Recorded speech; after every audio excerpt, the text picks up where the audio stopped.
Mercredi 16 novembre 2022, mesdames et messieurs, c'est toujours un plaisir de vous retrouver dans cette nouvelle édition du journal de Viva. Dans les actualités de ce jour, page économique pour commencer. Dans le cadre de la semaine de l'entrepreneuriat, une conférence axée sur le rôle de l'État dans l'appui de l'entrepreneuriat s'est tenue ce jour au Nexta N'Djamena. Les conférenciers sont composés de responsables du programme national FIARIN, de l'EDBM et de l'OMAPI, des jeunes porteurs de projets désirant se lancer dans le monde de l'entrepreneuriat ont été nombreux à cette conférence. Reportage de Mervoulatsfer Nebraz Denilson. Le programme national FIARIN, initié par le président de la République André Rajoelina, touche 3 vélerans clés du plan pour l'émergence de Madagascar ou PEM, pilier du développement de l'économie nationale, dont le véleran numéro 6 sur le travail décent, le numéro 7 sur la promotion de l'industrie et le numéro 9 sur l'autosuffisance alimentaire. Ouvert à tout porteur de projet de moins de 59 ans, FIARIN ne se limite pas seulement au financement à taux bonifié de 5 à 9%, mais s'étend également dans la formation et la recherche de débouchés pour les bénéficiaires. Donc on travaille sur la culture entrepreneuriale. Dans la culture entrepreneuriale, on vous met dans tout ce qui est formel, comme a dit tout à l'heure le DBA. Donc on protège et l'entrepreneur et on le met aussi sur les conditions d'entrepreneuriat.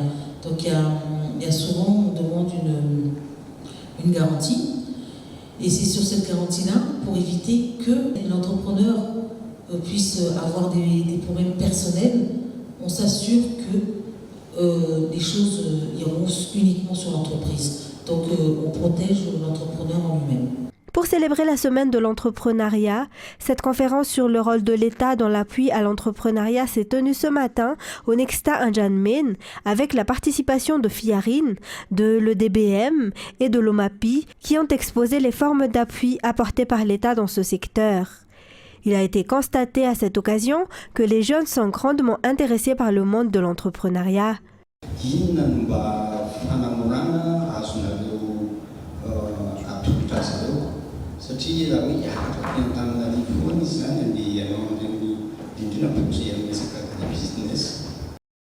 Il convient de noter qu'actuellement FIARIN compte plus de 19 967 bénéficiaires avec près de 187 000 emplois créés et 200 milliards d'arrières de financement débloqués. Le secrétaire exécutif de FIARIN a souligné que le programme est ouvert à tous les porteurs de projets, mais les domaines touchant le véleran numéro 7 sur la promotion de l'industrie et numéro 9 sur l'autosuffisance alimentaire figurent parmi les domaines prioritaires. Partant à présent dans le nord du pays, tous les hôtels de Nouzbé affichent actuellement complet, de même que les restaurants. Les chambres sont réservées jusqu'à la fin de l'année. Le tourisme à Nouzbé revient en force après la crise engendrée par la Covid. Le gouvernement élargit ses efforts comme il est défini dans le plan Émergence Madagascar. Reportage de Sylvain. Nouzbé est plein de monde. Les touristes sont revenus pour la plus grande joie des résidents, alors que c'était le calme plat il y a encore un an. Les vols directs sont progressivement revenus. Actuellement, l'aéroport de Fassen reçoit 13 vols par semaine, soit environ 2500 touristes. Mireille fait partie des touristes. Elle a fait 9000 km pour venir à Nouzbé. Une distance qui ne l'a pas découragée, car elle a entendu la renommée de cette île. Les lieux qu'elle a visités ne l'ont pas déçue, de même que les prestations touristiques. Donc le rêve est devenu réalité et nous sommes arrivés lundi dernier. Et malheureusement, nous repartons lundi. Aujourd'hui, nous allons faire l'excursion Nosy Ranch.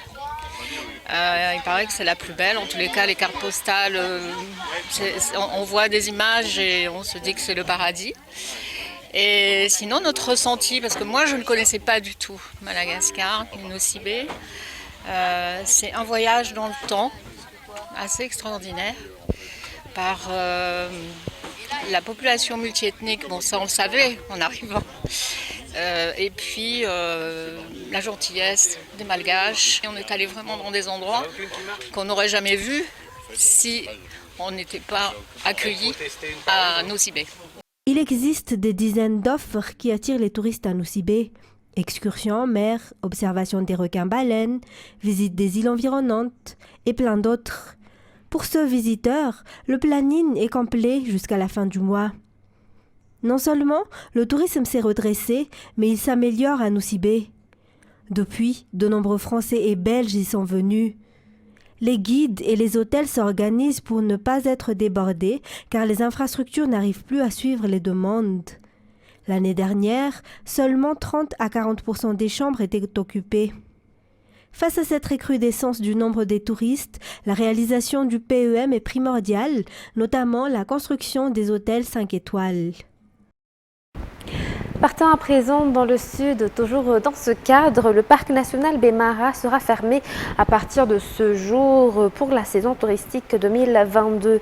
La visite du parc est interdite durant cette saison pluvieuse à cause de la montée des eaux du lac de Manamboul, selon la déclaration du MNP ou Madagascar National Parks. Par contre, le parc rouvrira ses portes à la saison chasse. Fajasena Mireille nous en dit plus. Le parc national Bemara reste difficile d'accès chaque saison pluvieuse. À cause de la montée des eaux du lac de Manamboul, la visite peut être dangereuse. Raison pour laquelle Madagascar National Parks a procédé à la fermeture du parc pour la saison touristique 2022. Cette fermeture débute ce jour et durera pendant toute la saison pluvieuse. Le parc national de Bemara sera de nouveau ouvert pour les visiteurs et les touristes à la saison sèche. Toujours dans cette page économique, afin d'améliorer les compétences des techniciens malgaches en matière d'exploitation des ressources minières, le Japon et l'Inde sont prêts à apporter leur contribution. C'est ce qui a été discuté lors des visites de courtoisie des ambassadeurs du Japon et de l'Inde au ministre des Ressources stratégiques et des mines hier dans l'après-midi. L'amélioration des relations entre trois pays a également été discutée. Reportage de Ruth Christelle Rakousmalal et Yves Janel. Le Japon est le premier investisseur à Madagascar dans le secteur minier. Ce pays détient le plus grand nombre d'actions au sein d'Amatvi, laquelle produit environ 60 000 tonnes de nickel et 5 600 tonnes de cobalt chaque année. Selon l'ambassadeur du Japon Abe Koji, son pays compte encore y rester longtemps. Et comme vous le savez bien, une société japonaise qui s'appelle Sumitomo a un grand projet qui s'appelle Amatobi. Et donc on a discuté comment on peut mener ce projet. Justement, on fête les 10 ans cette année. Et le projet, je pense que ça va poursuivre pour encore une vingtaine d'années. Par ailleurs, il est d'une grande importance d'améliorer continuellement les compétences des techniciens du ministère, a souligné le ministre Rakousmalala Erenjan Olivier, lors des visites de courtoisie des ambassadeurs du Japon et de l'Inde hier. Des possibilités de formation ont été proposées. D'ailleurs, des directeurs au sein du ministère ont déjà obtenu des formations émanant des Japonais au Botswana concernant la télédétection, entre autres, mis à part des formations de longue durée. En outre, l'Inde étant l'un des grands consommateurs de nos ressources énergétiques, mais aussi minières, la perspective d'une nouvelle collaboration a également été discutée. Dans les actualités sociales de ce soir, le passage par l'éveil de la préscolaire garantit l'éveil des enfants et les prépare dans le monde scolaire. Dans notre pays, seulement 20% des écoles privées possèdent des classes de préscolaire, si 65% en possèdent pour les écoles publiques. Afin de garantir la qualité de l'éducation au sein des classes préscolaires, le ministère de l'Éducation nationale participe à la conférence internationale sur l'éducation et la protection des enfants à Ouzbékistan, en Asie centrale, une conférence initiée par l'UNICEF depuis le 14 novembre dernier et qui s'est achevée aujourd'hui. La ministre de l'Éducation nationale a fait savoir aux participants à cette conférence en Ouzbékistan la situation sur les classes préscolaires. Conférence internationale qui s'est tenue le 14 novembre dernier et s'est achevée aujourd'hui. Des efforts ont été fournis par l'État actuel afin de garantir une éducation de qualité aux enfants malgaches. Cela commence par les classes préscolaires afin de les éveiller. On a aujourd'hui 42,49% de taux de préscolarisation. avec 65% issus des écoles publiques. 16 232 écoles primaires publiques sont aujourd'hui dotées de préscolaires, dont 72% dans les zones rurales. On a mis en place 610 écoles d'éveil communautaire et 390 espaces d'éveil communautaire sont en cours de mise en place actuellement. On a 45% de centres préscolaires dotés de kits scolaires et d'outils pédagogiques et on a pu respecter un ratio de 25 enfants par éducateur dans les centres préscolaires publics. Mais qu'en est-il des éducateurs préscolaires? Aujourd'hui, ils sont au nombre de 33 348 éducateurs préscolaires contre 90 000 au niveau primaire. Le ministre de l'Éducation nationale a mis en place des stratégies pour partager les expériences des instituteurs selon les explications. Ce qui nous a incité à développer et à expérimenter un programme éducatif préscolaire, offrir une formation continue pour 18 467 éducateurs préscolaires, expérimenter une formation initiale pour 100 éducateurs préscolaires depuis 2020, agréer des associations privées, des centres privés pour la formation en éducation préscolaire et en éducation inclusive, instaurer un dispositif de suivi encadrement pédagogique de 1500 éducateurs préscolaires jusqu'à aujourd'hui pour renforcer leurs compétences en matière de gestion de classe, de fabrication de matériel didactique. Et commencer à recruter en tant que fonctionnaire en 3 ans 31 500 enseignants, dont 3 950 éducateurs préscolaires issus des écoles publiques selon les critères d'ancienneté, niveau académique, de qualification professionnelle. Nous avons aussi recruté en tant que fonctionnaires des éducateurs préscolaires des centres privés de prise en charge des enfants en situation de handicap, gérés par les parents, et subventionné 2714 enseignants non fonctionnaires préscolaires à hauteur de 51,33 $ par enseignant tous les 2 mois. Environ 31 500 enseignants ont été recrutés en tant que fonctionnaires durant ces 3 ans. 3 950 ont été des enseignants dans les classes préscolaires publiques. Et un terrain appartenant à un colon d'une superficie de 29 hectares dans la commune de Mahutanju, district de Thomasna 2, fait actuellement l'objet d'un différend entre les héritiers et ceux qui exploitent ce terrain depuis 2016. Les héritiers ont vendu le terrain et ses exploitants refusent de quitter les lieux. Jean-Claude Adjemalal nous en dit plus. Des tensions ont surgi entre les héritiers d'un Français propriétaire d'un terrain d'une superficie de 29 hectares se trouvant dans la commune de Mahutanju, Thomasna 2, et les personnes qui l'ont mis en valeur depuis 2016. Selon les informations reçues, ces héritiers vivent à Sainte-Marie et ne se sont pas occupés du terrain. Ainsi, des tiers ont commencé à y bâtir des maisons, voire même des tombeaux en 2016. Mais des années plus tard, les héritiers se sont manifestés et ont commencé à vendre une partie du terrain. La discorde a commencé à partir de là. Ces héritiers possèdent un titre foncier, contrairement aux 600 personnes ayant mis en valeur le terrain, toujours selon les informations. Une grosse du tribunal ordonnant la démolition des biens et l'expulsion de ces personnes est sortie, mais ces dernières refusent de quitter le lieu. Elles ont décidé de faire appel et demandent au gouvernement de leur céder le terrain. De leur côté, les héritiers disent avoir besoin des lieux et déclarent même qu'ils sont décidés à dédommager les occupants actuels, quand bien même ils savaient que ce terrain a déjà un propriétaire, mais ils sont quand même entrés par force. Toujours dans cette page faits divers, après une enquête approfondie, les 7 suspects dans l'attaque à main armée d'un ménage à Mbouidaï à Kadjaman le mardi 8 novembre 2022 ont été présentés devant le tribunal hier soir. Il est à noter que le plus âgé des suspects a 36 ans et le plus jeune a 24 ans. Ils ont volé des pierres précieuses dans ce foyer et ont blessé le propriétaire de la maison. Reportage de Felnara Kodarsoul. Les policiers de la brigade criminelle de la 3e et 4e branche d'Anous ont appréhendé le jeudi 10 et vendredi 11 novembre dernier les 7 personnes présumées auteurs de l'attaque à main armée d'un foyer à Mbouidaï à Kadjaman le mardi 8 novembre dernier vers 11h. D'après les faits, 3 malfaiteurs constitués d'une femme et de 2 hommes ont attaqué un foyer à Mboidai, à Kanajama, mardi 8 novembre 2022. Ils auraient été commandités car ce foyer détenait des pierres précieuses, selon le rapport de la police.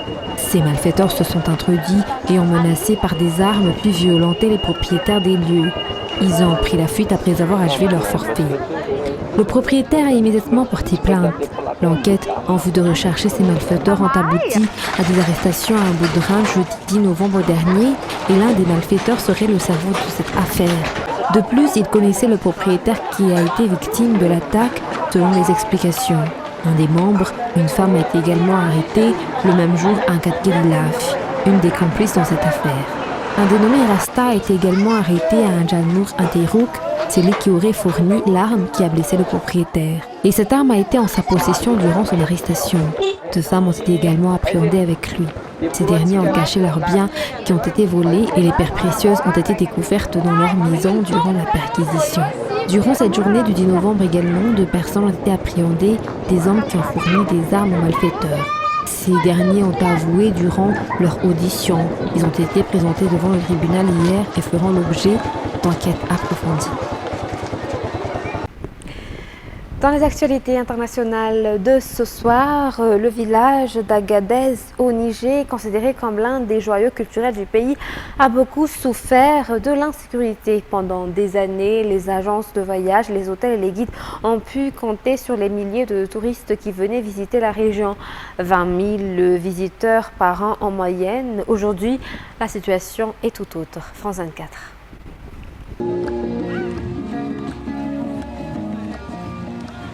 À Agadez, plus de 30 ans se sont écoulés depuis la dernière rébellion touareg et 15 années depuis que le terrorisme a commencé à déstabiliser le Sahel. 2 tournants sécuritaires qui ont vidé la région nigérienne de ses visiteurs. Maintenant qu'il n'y a plus de touristes, chacun s'est reconverti. Certains sont devenus des transporteurs, d'autres sont devenus des orpailleurs, d'autres encore sont partis en Libye. Nous, on a choisi de rester ici, dans la ville d'Agadez. La grande mosquée existe depuis plus de 500 ans et reste le symbole de la ville, même si ses portes sont la plupart du temps fermées. Plus loin, dans la vieille ville, les anciennes bâtisses d'architecture traditionnelle ont été sauvées par un travail conjoint entre les habitants d'Agadez et l'UNESCO. Mais l'absence de touristes rend plus compliquée la conservation. C'est un savoir qui va se perdre bientôt. Même ça que tu vois, c'est très ancien, mais on les a retapés. Mais sinon, avant, c'est usé, c'est parti. Bachir Maman, lui, a créé son propre restaurant à quelques pas de la grande mosquée. Ses revenus ont beaucoup diminué et malgré les aides internationales dans la région, il ne se sent pas soutenu. Ce serait bien que les organismes qui arrivent dans la région nous aident. Enfin, les rares ONG qui viennent. Les ONG pourraient nous aider à nous relever, à garder un revenu. Dans la région, comme Bachir, les acteurs du tourisme les plus qualifiés se sont tournés vers d'autres activités.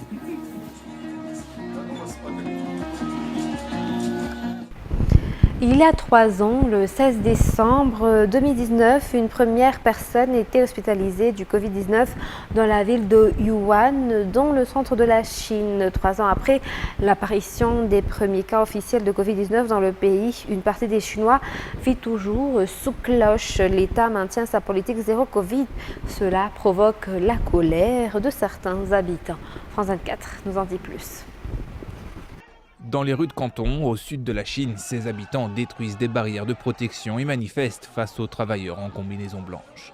Des images rares, venant de Chine, qui témoignent de la colère des habitants face au confinement à répétition imposé par les autorités chinoises. Avec plus de 5000 nouveaux cas de Covid-19 ce mardi, Canton recense le plus grand nombre d'infections dans le pays. La semaine dernière, les autorités chinoises ont pourtant levé une partie des restrictions à l'échelle nationale, des mesures insuffisantes selon ces Pékinois qui l'expriment avec prudence face à la caméra. Je pense que les mesures de contrôle du Covid sont nécessaires, mais elles n'ont pas besoin d'être aussi strictes. Pour le moment, je n'ai pas l'impression que les mesures aient été levées. Bien sûr que j'aimerais qu'on ouvre tout, mais même lorsque ce sera le cas, je pense qu'il faudra qu'on soit surveillé. Depuis le début de l'épidémie de Covid-19, les autorités chinoises ont imposé d'importantes restrictions de déplacement aux habitants. Des immeubles, voire des quartiers entiers se sont retrouvés confinés, avec des tests PCR quotidiens obligatoires. Une gestion de la crise qui pèse sur l'économie du pays. Pour le mois d'octobre, les ventes au détail de biens de consommation ont diminué de 0,5% en glissement annuel. Les recettes de la restauration ont-elles chuté de 8,1%. La Chine reste l'un des derniers pays à appliquer une stratégie zéro Covid, 3 ans après le début de la crise du coronavirus. Une politique qui augmente la défiance envers les autorités et pousse de nombreux habitants à tenter de fuir le pays. La population mondiale a officiellement dépassé mardi 15 novembre les 8 milliards d'habitants. Plus de la moitié de l'augmentation de la population mondiale prévue jusqu'en 2050 sera concentrée dans 8 pays, dont 5 en Afrique. Le Nigeria en fait partie. France 24. La plus grande ville au monde d'ici la fin du siècle, ça sera Lagos. Avec plus de 15 millions d'habitants, c'est déjà l'une des plus grandes villes du continent africain. Pour ses habitants, c'est plutôt une mauvaise nouvelle. L'augmentation de la population au Nigeria est une source d'inquiétude. Ailleurs, ce n'est peut-être pas le cas, car ils ont un gouvernement qui fonctionne bien, qui est bien structuré. La population est bien prise en charge, mais au Nigeria, c'est tout le contraire. La population de l'Afrique subsaharienne croît de 2,5% par an, soit plus de 3 fois la moyenne mondiale. C'est en partie dû à la hausse de l'espérance de vie, mais pas que. En moyenne, les femmes dans la région ont plus de 4 enfants chacune, 2 fois plus que la moyenne mondiale. Dans certaines cultures, on croit que plus on a d'enfants, plus on est fort. Pour un homme, si on a beaucoup d'enfants, c'est qu'on est un vrai homme. Et pour une femme, si on a beaucoup d'enfants, c'est qu'on est forte. Mais ce n'est pas exactement la vérité. Donc il faudrait qu'on se penche sur ça. Les gens doivent être bien informés. Parmi les pays les plus peuplés au monde aujourd'hui, le Nigeria devrait devenir d'ici 2050 la 3e nation de la planète. Mesdames et messieurs, ainsi s'achève cette édition pour ce soir. Nous vous remercions de votre fidélité. Dans quelques minutes, vous allez suivre votre série Dynastie. Sur ce, très bonne continuation sur Viva et très bonne soirée à tous. Au revoir.